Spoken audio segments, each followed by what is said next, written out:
Steeler first down. 10 yards. That's good for a Steelers first down. From the 34 now, here's 1st and 10.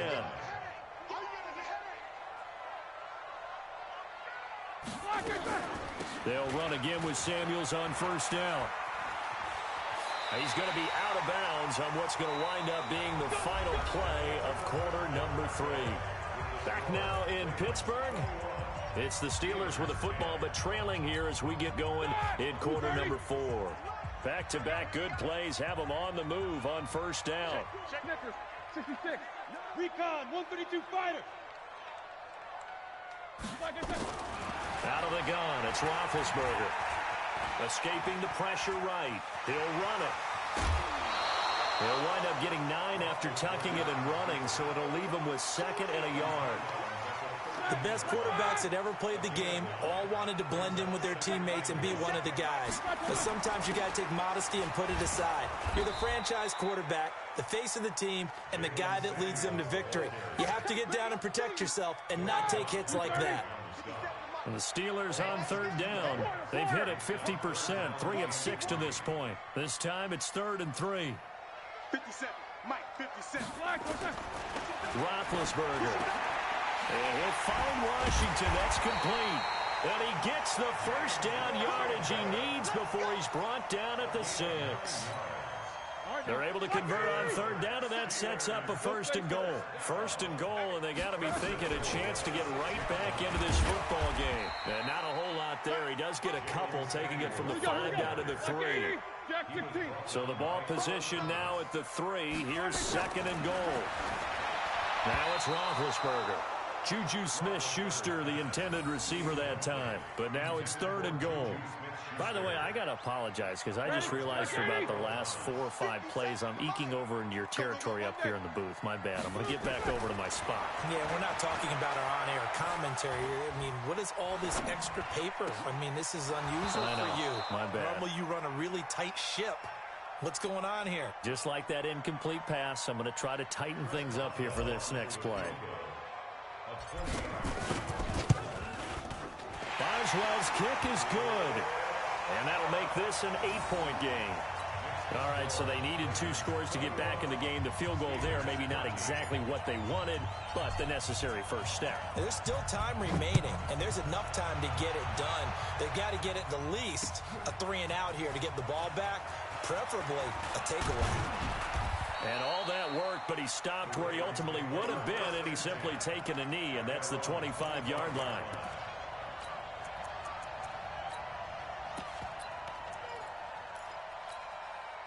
The Raven offense set at the line for this next drive. And on that last drive, went for it on 4th, turned it over. A good job by their defense, though. They held them to 3, but this offense, they've got to be a little bit better, a little bit more careful here. And sometimes when you see these calls on 4th down, when they decide to go for it, it's not necessarily the coach saying, I believe in my offense. Sometimes the coach saying, I believe in my defense. I can afford to go for it here, because if we don't get it, I don't think we'll give up more than 3, and that's exactly what happened there. You think that factored in? I do. I think that he had that in his mind going into the game, that I'm going to be aggressive on offense because I know I've got a defense that can hold up their end. Flush to his right. Now he'll pull it down. All that gets him is just a yard, and now it's 3rd down. So many times we talk about having good eye discipline when you're playing defense, making sure your eyes are in the proper place on a given play. Looks like that discipline came to the front there, didn't it? They were able to hold him for a short gain when he took off running. On 3rd down, Jackson. Flushed out right. He may try and run for this. Lamar Jackson, such a threat with those legs, able to improvise and get the first. That is an absolute backbreaker. That was a design passing play, wasn't a draw. You think you got him stopped, good coverage downfield, and he's able to pick up the first with his legs. Defensively, that kicks into your psyche and hurts a little bit, doesn't it? It certainly does, and here's the thing. Anytime you give up a first down, it hurts you psychologically, but it hurts more when they get it this way because you've covered everything. He didn't have any place to throw the football. He takes off running and picks it up anyway, and now you have to stay on the field for an extra set of downs. And really could have used that stop trailing here in the 4th. They'll wind up getting 10 back as that sets him up for 3rd down. So from second and long, now we go to third and very manageable. Yeah, they love that phrase, don't they? Because as an offensive coordinator, you can keep people a little bit off balance and guessing because you don't have to throw it. You can come back with a strong run game if you want to. And if you're in four-down territory, that really opens things up for you. Here's Jackson. He's got his man. It's Andrews. And he gets it down to the 48, enough for the first. They're able to keep the drive alive, 7 yards that time, and the decision to go for it proves to be a good one. Jackson and the offense come up 1st and 10, and he's hit on his first 9 passes now in the ball game. A run there on 1st down and a pretty good one of 5 yards, so make it 2nd and 5. Stephon Tuitt, the one that got him down. Now Ingram, he's been busy today. And here he'll be brought down a little shy of the 35 at the 36. 7 yards there and a 1st down. Do my eyes deceive me, or is he getting stronger as this game moves along? Burst seems just as good here in the 4th as it was way back in the 1st, doesn't it? I do believe someone put a lot of time in the offseason and continues to condition during the season in order to continue to carry the ball at this rate. So it's Raven football here as we welcome you back. And let's see what they've come up with offensively after having time to talk it over. And now we'll see a timeout used on defense as they stop it right out of the break with 1:57 to go in the ball game.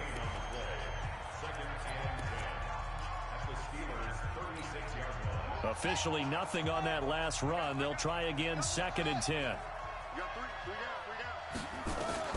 Throwing now is Jackson. Eluding the pressure right. And he can't get a throw away. He's taken down. Was it a breakdown in protection? Did the running back not pick him up? What does it really matter? Sometimes it's just a great play made by the defense. Big-time sack. Now after that sack, it's 3rd and long for Jackson and the Ravens.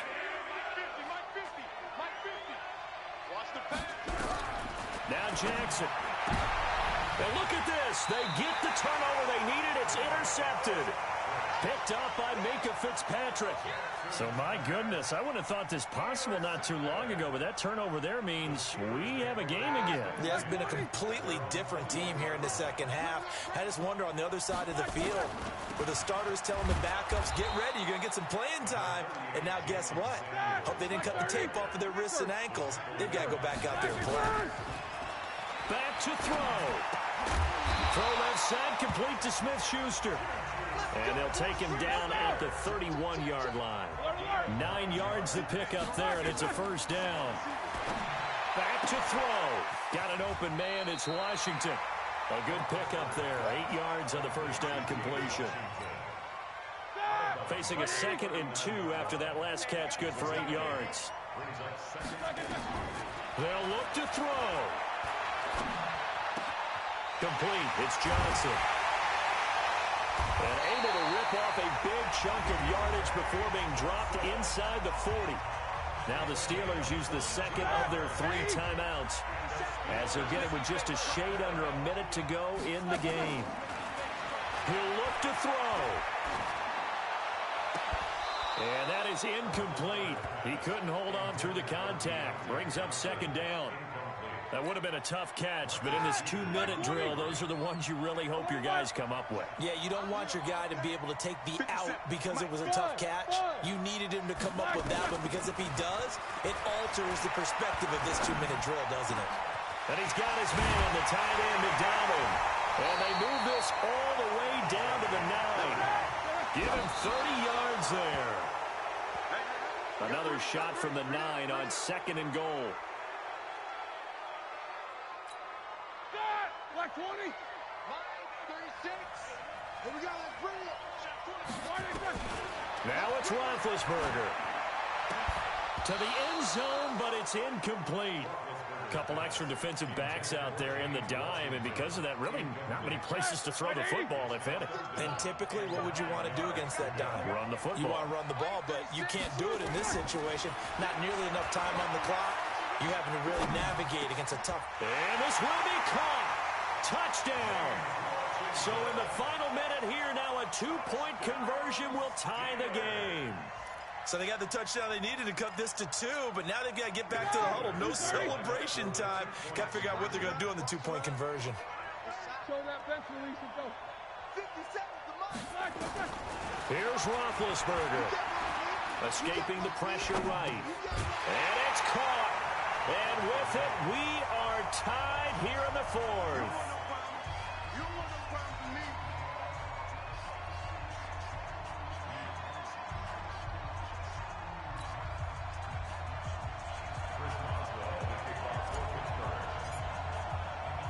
A couple of teams locked into a good one here. 21 all the score as the kick's away. This is fielded a couple yards deep. And he'll get it up past the 20 to the 22-yard line.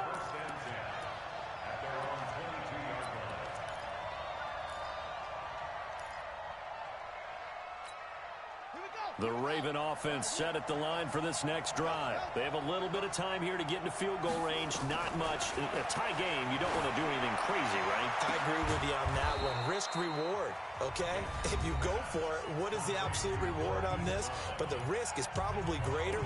Run the clock out, get to overtime, and try and win it there. All right, we'll see if they do just that. From midfield now, here's Jackson. He's going to look deep down the field.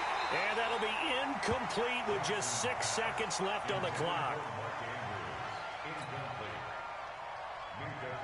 An incomplete pass on first down. That leads to a 2nd and 10. Jackson to throw. That one will be incomplete. He caught it but could not stay in bounds for the long connection. And it's incomplete, but there is still 2 seconds left in this ball game, so they'll have one final shot.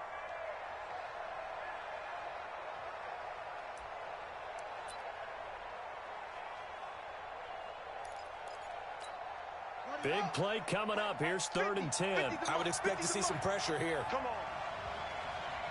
The pressure drops off as they'll look to throw. Forced out to his left. And he can't get rid of it. He's taken down. Final whistle blows, and we need some extra time here to decide who will be the victor. 60 minutes, just not enough some days to decide who's going to win the game. It's a little teaching moment here. Overtime rules. Remind us how this goes, partner. Okay, so in the past, we had sudden death. First team to score wins, but no longer. Now, if the team receives the ball, scores a touchdown, they win the game. If they kick a field goal, though, or don't score, the other team gets a possession. And after both teams get a possession, then we're into sudden death. First team to score wins the game. That'll be taken in the end zone. And he'll get it up to about the 26-yard line, just across the 25.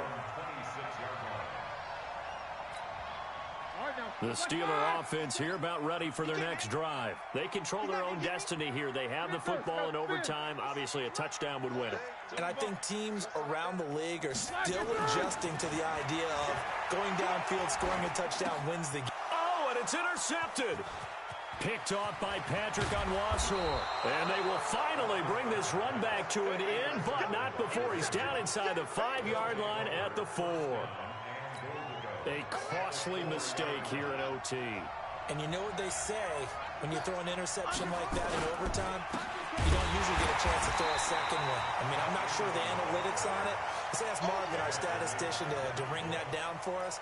That's typically how coaches and teams feel about it. You throw one, you likely cost yourself the game. 2nd and goal from the 6 this time. Now what can Jackson do here in overtime? Dancing to his left. He'll try and run it. All in all, no gain on the play, and it'll bring up 3rd.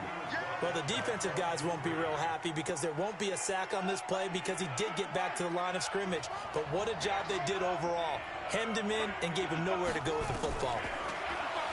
Now it's Jackson. Flush to his right. He can run for it, and he will. So no sack. He gets back to the line of scrimmage, but it'll still bring up a 4th down. Well, there was pressure all around him, so the only play was to try and get out of there. I think it was an excellent effort by him just to get back to the line of scrimmage. And the Steelers signal for another timeout. They'll be down to just one remaining as we step aside here in overtime. And he got it. The kick is good. In overtime, he's able to split the uprights. Well, we thought this game would be a good one. It did not disappoint into overtime, and it took the field goal to win it. And we always pay lip service to how important it is to play defense. And usually we focus on the offensive pyrotechnics, right?